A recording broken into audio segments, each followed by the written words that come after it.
गरीब ममता और सोने का गोबर देने वाली गाय की कहानी। धनो धनो जल्दी जल्दी ये आम खा ले और मुझे सोने का गोबर दे दे। मैं सोने के बहुत बड़े बड़े हार बनवाऊंगी। जलपा सोने के गोबर के लालच में जैसे ही धनो के पीछे झांकी, धनो ने गुस्से से धाए करके जलपा को रात रख के मारी और वो नीचे जाके गिर गई। दोबारा झांकने पे गाय को फिर से गुस्सा आया और उसने जलपा के मुंह पर ढेर सारा गोबर कर दिया। अब तो जलपा आगे आगे और गाय पीछे पीछे। धनो मुझे छोड़ दे, मुझे माफ कर दे, मुझे तेरा सोने का गोबर नहीं लेना। धनो छोड़ दे मेरा पीछा। माँ बहुत गर्मी है, आज तो मेरा ठंडी ठंडी आइसक्रीम खाने का दिल कर रहा है। पर मुन्नी तुम्हें पता है मेरे पास इतने पैसे नहीं हैं। ठीक है माँ, कोई बात नहीं, लेकिन आज हम दोनों नदी में नहाएंगे। ठंडे ठंडे पानी से मेरी गर्मी खुद ही दूर हो जाएगी। हाँ ठीक है मुन्नी, मैं और तो तुम्हें कुछ नहीं दे सकती, पर तुम्हारी इतनी सी ख्वाहिश तो पूरी कर ही सकती हूँ। चलो मेरे साथ। अरे वाह, जंगल में तो कितनी ठंडी ठंडी हवा चल रही है। नदी के पास जंगल तो बहुत ठंडा है। कितना मजा आ रहा है। गर्मी और हालात की मारी हुई ममता और मुन्नी दोनों ठंडे ठंडे पानी में नहाकर बहुत खुश हो जाती हैं और उनकी सारी गर्मी की समस्या भी हल हो जाती है। सच में नदी के ठंडे ठंडे पानी में नहाकर तो बहुत मजा आ गया। ममता और मुन्नी हर रोज पहाड़ के पीछे जंगल से सूखी लकड़ियाँ काट के लाती और उसे गांव के बाजार में लाके सस्ते दामों बेच दिया करती थी।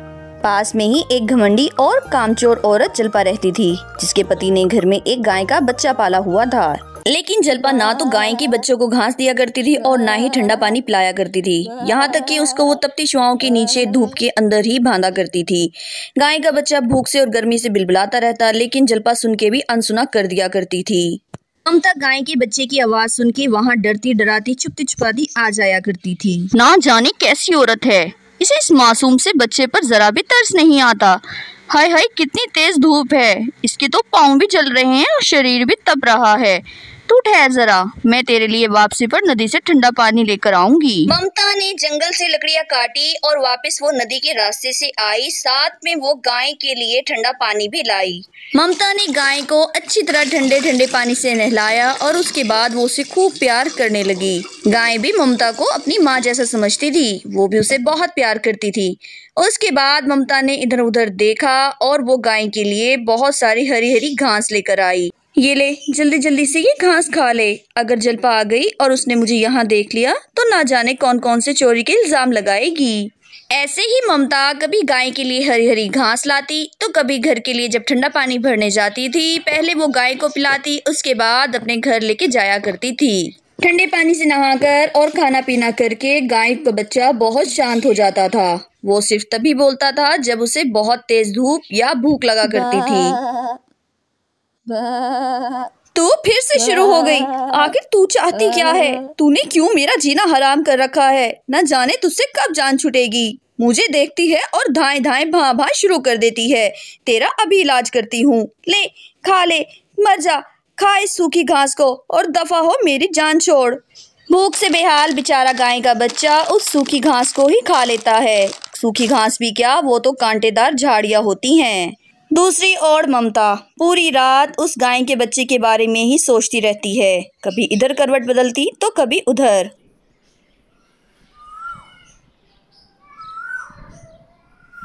माँ क्या बात है? मैं पूरी रात तुम्हें देखती रही, तुम एक पल चैन से नहीं सोई। क्या कोई परेशानी है? मुन्नी, मैं जलपा से उसकी गाय लेना चाहती हूँ, पर मेरे पास इतने पैसे नहीं हैं। मुझसे उस गाय की ये हालत नहीं देखी जाती। अच्छा माँ, जो आपने मेरे स्कूल दाखिले के लिए पैसे रखे थे आप वो ले लो और आज की लकड़ियाँ बेच के हम वो गाय खरीद देंगे। ममता आज की अपनी सारी कमाई एक जगह इकट्ठी कर लेती है और मुन्नी के स्कूल की फीस भी ले लेती है।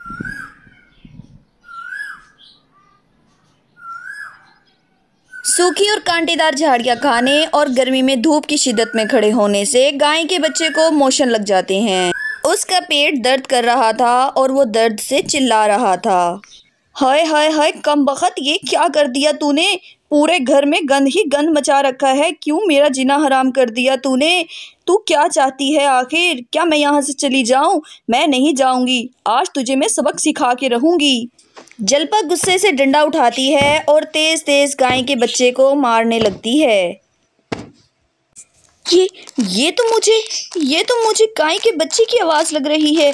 क्या हुआ उसे? चल के देखना पड़ेगा। जलपा गुस्से से गाय के बच्चे को मार के वहां से चली जाती है। गाय का बच्चा दर्द से करा रहा था। तभी वहां ममता आती है और देखती है कि गाय का बच्चा रो रहा है। कितनी संगदिल है ये औरत, इसे तुझ पर जरा भी तरस नहीं आता। तुझे तो कितनी चोट लगी हुई है, कितनी तबीयत खराब है तेरी। ठहर जा, आज मैं तेरी मुश्किलों का पक्का हल करके जाऊंगी। बस तू रुक यहीं, मैं अभी आती हूँ। इतना कह के ममता जलपा के घर की तरफ चल पड़ती है। हाय हाय, कितना गंद कर रखा है इसने मेरे घर में। कैसे इससे पीछा छुड़ाऊं? कुछ तो करना होगा। अगर ये मर गई तो कौन इसकी लाश फेंक कर आएगा? इस बदबू में कौन हाथ डालेगा? हाँ, एक काम करती हूँ, रात को इसे जंगल की तरफ छोड़ देती हूँ। कोई भी शेर, चीता, भेड़िया, गीदड़ इसको खा जाएंगे, जान छुटेगी। जब वो वापस आएंगे तो कोई भी बहाना मार दूंगी। जलपा, सुनो जलपा। हाँ बोलो ममता, क्या बात है? तुम क्यों आई हो यहाँ? अरे अरे अरे, रुको, वहीं पर रुको। कहाँ अंदर चली आ रही हो? तुम्हारे जूते कितने गंदे हैं, मेरा साफ सुथरा घर खराब हो जाएगा। वहीं से बात करो जो करनी है। जलपा, क्या तुम मुझे अपनी गाय बेचना चाहोगी? मुझे तुम्हारी गाय खरीदनी है। तुम्हारे मुंह मांगे दांव मैं देने के लिए तैयार हूँ। जलपा, जो गाय के बच्चे से वैसे ही बहुत तंग थी, उसके लिए ये बात एक लॉटरी खुलने से कम न थी। मुंह मांगे दाम पे जलपा ने अपनी गाय ममता को बेच दी, जो कि रूटीन के रेट से बहुत ज्यादा थी। ठीक है जलपा, आज से ये गाय मेरी हुई, मैं उसे लेकर जा रही हूँ। ममता गाय के बच्चे को वहां से लेकर चली जाती है। गाय भी खुशी खुशी ममता के साथ जा रही थी।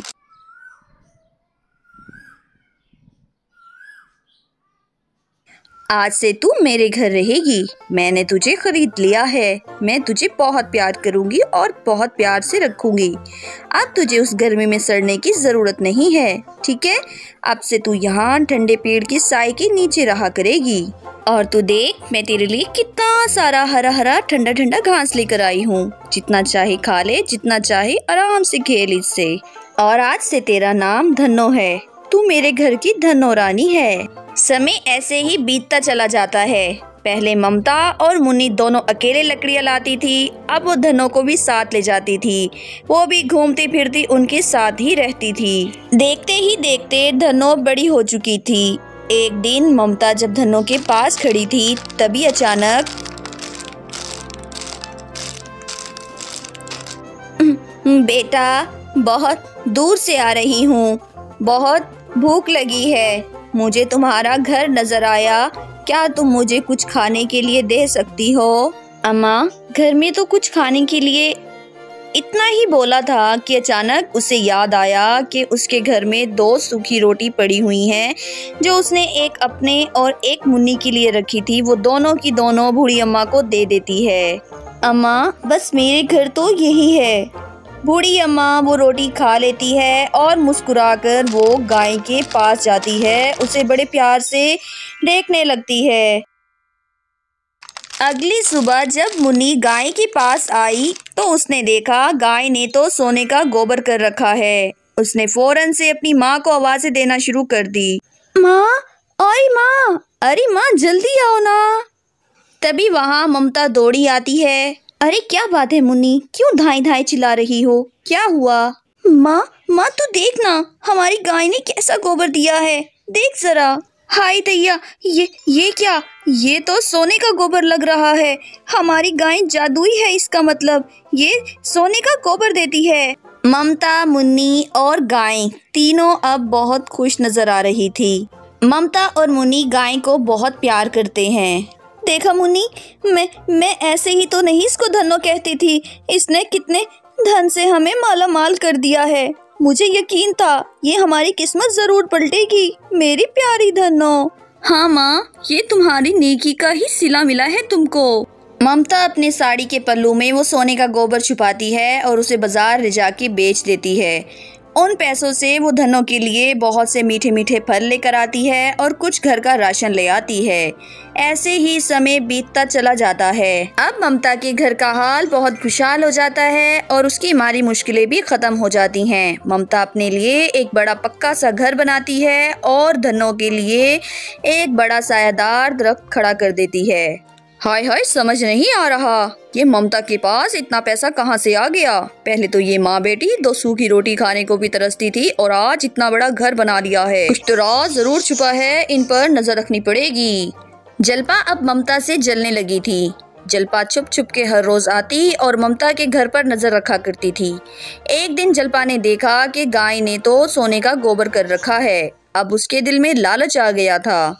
ओ मेरी प्यारी गाय, देखो कितनी प्यारी हो गई है, बड़ी होकर तो और भी सुंदर हो गई है।